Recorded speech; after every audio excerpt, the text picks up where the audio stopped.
Master the secret to perfectly washed rice. Did you know unwashed rice carries debris, extra starch, and even harmful chemicals?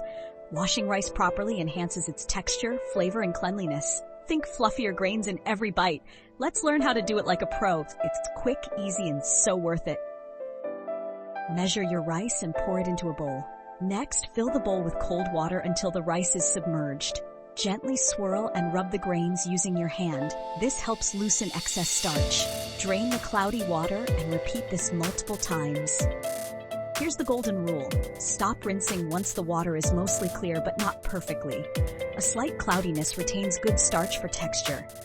Too clear and you lose binding properties. It's all about balance. Optional hack. Soaking rice for 20 to 30 minutes can improve cooking uniformity. It allows the grains to absorb water evenly, resulting in that restaurant-perfect fluffiness. Now you know the secret to elevating your meals with properly washed rice. Ready to impress your family with fluffier, tastier dishes? Hit that like button, subscribe for more kitchen hacks, and share your beautifully cooked rice photos in the comments below. Enjoy!